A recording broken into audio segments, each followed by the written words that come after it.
Hi friends, welcome to English Mitra. So നമ്മൾ ഇന്ന് ചെയ്യാൻ പോകുന്നത് FAQ സെഷനാണ്. നിങ്ങൾ കോമൻറ്റ് സെക്ഷനിൽ പോസ്റ്റ് ചെയ്തിട്ടുള്ള കുറച്ച് ഡൗട്ട്സ് ക്ലിയർ ചെയ്ത് തരാണ്. അപ്പം നമുക്ക് ഫസ്റ്റ് ക്വസ്റ്റ്യനിൽ തുടങ്ങാം. ഫസ്റ്റ് ക്വസ്റ്റ്യൻ ഞാൻ ഓക്കെ. ആഴ്ചയിൽ ഒരു ദിവസമെങ്കിലും തിയേറ്ററിൽ പോയി സിനിമ കാണാറുണ്ട്. എങ്ങനെ ഇംഗ്ലീഷിൽ പറയും? We go for a movie at least once a week. Okay, we go for a movie at least once. തിയേറ്ററിൽ പോയി കാണാറുണ്ട് അങ്ങനെ പറയണം എന്നില്ല. ഗോ ഫോർ എ മൂവി എന്ന് പറയുമ്പോൾ we won't go anywhere else, right? So like അങ്ങനെ പറയാൻ മതി. We go for a movie once a week എന്ന് പറഞ്ഞാൽ മതി. അതെ. അതല്ലാതെ if you want you can say this we watch a movie once a week എന്ന് പറയാം. അപ്പം ആഴ്ചയിൽ ഒരു വട്ടം സിനിമ കാണാറുണ്ടെന്നേ ആയുള്ളൂ, തിയേറ്ററിൽ പോയി കാണാറുണ്ടെന്ന് വന്നിട്ടില്ല. അതെ. ഓക്കെ. സോ അടുത്തത് ആർ യു അണ്ടർസ്റ്റാൻഡ്, ഇത് എപ്പോഴും ഉപയോഗിക്കും? ആർ യു അണ്ടർസ്റ്റാൻഡ് നമ്മൾ ഒരിക്കലും ഉപയോഗിക്കാൻ പാടില്ല. It's A wrong usage. നമ്മൾ നിനക്ക് മനസ്സിലാകുന്നുണ്ടോ എന്നാണ് ചോദിക്കുന്നത്. അപ്പോൾ എന്തെങ്കിലും ഒരു കാര്യം ചെയ്യുന്നുണ്ടോ, അതിപ്പോൾ മനസ്സിലാകുന്നതായാലും കഴിക്കുന്നതായാലും പഠിക്കുന്നതായാലും എന്തെങ്കിലും ഒരു കാര്യം ചെയ്യുന്നുണ്ടോ എന്ന് ചോദിക്കണമെങ്കിൽ അവിടെ ഡു ആണ് യൂസ് ചെയ്യേണ്ടത്, ആരല്ല ആക്ഷൻസ്. സോ ഡു ആണ് യൂസ് ചെയ്യേണ്ടത്. ഫോർ എക്സാമ്പിൾ, നിനക്ക് മനസ്സിലാകുന്നുണ്ടോ, ഡു യു അണ്ടർസ്റ്റാൻഡ് ആണ്, ആർ യു അണ്ടർസ്റ്റാൻഡ് എന്നല്ല. ഓക്കെ. സോ ഇനി അടുത്തത്, I am leave in a village. Syntax error or morphological? എഴുതിയ ആൾക്ക് like they know it's an error, but they don't know what kind of error. It's a grammatical error. I don't know if it's a syntax or anything to do with syntax or morphological. അതിന് പ്രത്യേകിച്ച് point ഉണ്ടെന്ന് എനിക്ക് തോന്നുന്നില്ല. It's a grammatical error. അതെ. ഒരു extra am ഇവിടെ നിങ്ങൾ use ചെയ്തിട്ടുണ്ട്. There is no need of am here. You use am in a sentence with the main verb only in a continuous tense. ചെയ്തുകൊണ്ടിരിക്കുന്ന ഒരു പ്രവൃത്തിയെക്കുറിച്ച് പറയാനായിട്ട് ഐ ആം ടോക്കിംഗ് എന്നുള്ള രീതിയിൽ, I am watching, I am listening, ഇതൊക്കെ നമുക്ക് continuous ആക്ഷനാണ്, ചെയ്തുകൊണ്ടിരിക്കുന്ന ഒരു ആക്ഷനാണ്. നമ്മളിപ്പം ഒരു ക്ലിയർ ആയിട്ടൊരു കണ്ടിന്യൂസ് ആക്ഷനെ കുറിച്ചല്ല, ഒരു ജനറൽ കാര്യത്തിനെ കുറിച്ച് പറയുമ്പോഴത്തേക്ക് ആ സമയത്തേക്ക് you don't have to use I am live. അവിടെ ഐ ലീവ് എന്ന് പറയാൻ മതി. I live in a village. Don't use am. Okay. Yes. Next, okay. എൻ്റെ ക്ഷമയെ പരീക്ഷിക്കരുത്. Do not test my patience. എൻ്റെ ക്ഷമയെ പരീക്ഷിക്കല്ല, അല്ലെങ്കിൽ don't test my patience. Do not എന്നൊന്നും പറയേണ്ട ആവശ്യമില്ല. യെസ്. ഇനി അടുത്തത്, അവർ ക്രിക്കറ്റ് കളിക്കാറുണ്ട്, അവർ ക്രിക്കറ്റ് കളിക്കുന്നു. രണ്ടിനും ദേ പ്ലേ ക്രിക്കറ്റ് എന്ന് പറയുമോ?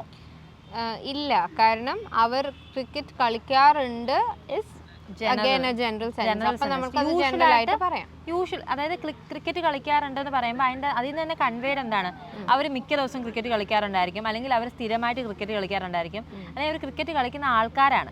അപ്പോൾ ജനറൽ ആയിട്ടുള്ള ഒരു കാര്യത്തിനെ കുറിച്ചാണ് നമ്മൾ പറയുന്നത്, അല്ലെങ്കിൽ ഇപ്പം നടക്കുന്ന ഒരു കാര്യത്തെ കുറിച്ചല്ല. അവർ ക്രിക്കറ്റ് കളിക്കുന്നു എന്ന് നമ്മൾ പറയുമ്പോൾ അവരിപ്പോൾ ക്രിക്കറ്റ് കളിച്ചുകൊണ്ടിരിക്കുകയാണെന്നാണ് കൺവേഡ് ആവുന്നത്. അപ്പം ഇതിനകത്ത് തന്നിരിക്കുന്ന അനുസരിച്ച് അവർ ക്രിക്കറ്റ് കളിക്കാറുണ്ട്, they play cricket. പക്ഷേ ദി അതർ വൺ, അവർ ക്രിക്കറ്റ് കളിക്കുന്നു എന്ന് നമുക്ക് മനസ്സിലാവുന്ന കാര്യം എന്ന് പറയുന്നത് ഇപ്പൊ അവർ ക്രിക്കറ്റ് കളിച്ചുകൊണ്ടിരിക്കുകയാണെന്നുള്ളതാണ്. So that will be they are playing cricket.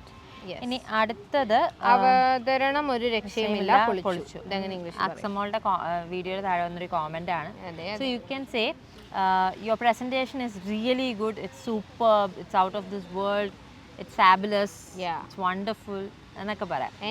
anything like that, any adjective. Any adjective. Okay. 7th question. ഞാൻ ആ തെറ്റ് ചെയ്തതിന്റെ കാരണം നീയാണെന്നുള്ള സത്യം നിന്റെ മനസ്സിൽ എപ്പോഴും ഉണ്ടാവണം. Always remember that you were the reason why I did that mistake. ഞാൻ ആ തെറ്റ് ചെയ്തതിന്റെ കാരണം നീയാണെന്നുള്ളത് എപ്പോഴും മനസ്സിൽ വേണം. അതെ, അതെങ്ങനെയാണ് പറയുന്നത് ആ ക്വസ്റ്റിന്റെ ട്രാൻസ്ലേഷൻ? ഐ ഡോണ്ട് നോ ആർക്ക് അയക്കാൻ വേണ്ടിയിട്ടാണ് ചേട്ടൻ അല്ലെങ്കിൽ ചേച്ചി ഇത് ചെയ്തതെന്നുള്ളത്. കോമന്റിന്റെ റിപ്ലൈ കിട്ടി, ഇത് കണ്ട് ഒരു കാലമാവും. Okay.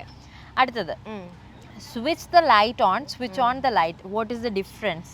See, there's nothing like ഒരെണ്ണം ശരി ഒരെണ്ണം തെറ്റുവാണെന്ന് ഞാൻ പറയുന്നില്ല. Both correct. പക്ഷെ കുറച്ചുകൂടെ ആക്യുറേറ്റ് ആയിട്ട് നമുക്ക് യൂസ് ചെയ്യാൻ പറ്റുന്നത് switch on the light. Now there's also another better way to say it. You can also say turn on the light, or ഇപ്പം switch the light on ആണെങ്കിൽ turn the light on. അതും പറയാം. Better is switch on. നമ്മൾ എപ്പോഴും switch ഇട്ടിട്ടായിരിക്കില്ലല്ലോ, like switch ഇത് അല്ലല്ലോ light ഇടാം.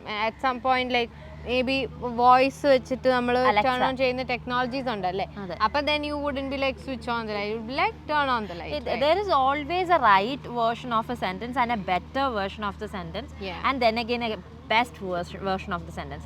ഇതിൽ ബെറ്റർ ഏതാണെന്ന് ചോദിച്ചാൽ വുഡ് ബി സ്വിച്ച് ഓൺ അല്ലെങ്കിൽ turn on the light. Best version എന്ന് പറഞ്ഞാൽ ടേൺ ഓൺ ദ ലൈറ്റ് ആയിരിക്കും. That is what we feel like.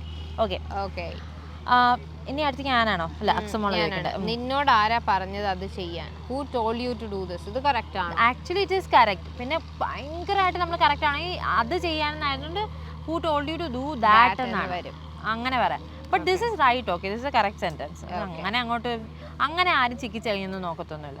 Okay, at the earliest ഇതിന്റെ യൂസേജ് എന്താണ് എന്ന് പറയുന്നത് എത്രയും പെട്ടെന്നുള്ള പോലെയാണ്.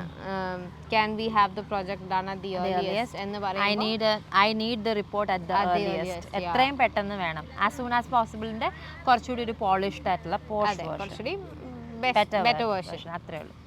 Okay, so that is that. 10 questions കഴിഞ്ഞു. So that is that. ഒത്തിരി നമ്മൾ ഇനി വർത്തമാനം പറയുന്ന റോഡിൽ വെയിലത്തിരിക്കുകയാണ്. So let's end the session. So guys, ഇപ്പോൾ നിങ്ങൾക്ക് വീഡിയോ ഇഷ്ടപ്പെട്ടെങ്കിൽ ദയവായി ഞങ്ങളുടെ ചാനൽ സബ്സ്ക്രൈബ് ചെയ്യുക. അതുപോലെ തന്നെ വീഡിയോ ലൈക്ക് ചെയ്യുക, ഷെയർ ചെയ്യുക. ഇംഗ്ലീഷ് മിത്രയുടെ സ്പോക്കൺ ഇംഗ്ലീഷ് കോഴ്സിനെ കുറിച്ച് കൂടുതൽ ഡീറ്റെയിൽസ് നിങ്ങൾക്ക് അറിയാൻ താല്പര്യമുണ്ടെങ്കിൽ ലിങ്കിൽ ഡിസ്ക്രിപ്ഷനിൽ നമ്മൾ ലിങ്ക് കൊടുത്തിട്ടുണ്ട്, അതിൽ ക്ലിക്ക് ചെയ്യുക. കോഴ്സിൻ്റെ ഡീറ്റെയിൽസ് വ്യക്തമായിട്ട് ചോദിച്ച് മനസ്സിലാക്കിയിട്ട് നിങ്ങൾക്ക് പറ്റുന്നൊരു കോഴ്സാണെന്ന് തോന്നുകയാണെങ്കിൽ മാത്രം അഡ്മിഷൻ എടുക്കുക. അപ്പോൾ മറ്റൊരു വീഡിയോയിൽ കാണുന്നത് വരെ, this is Revathi Krishnan and this is Akshay Abraham signing off from English Mithra. Thank you and have a great day. Bye. English Mithra. Stop worrying, start learning.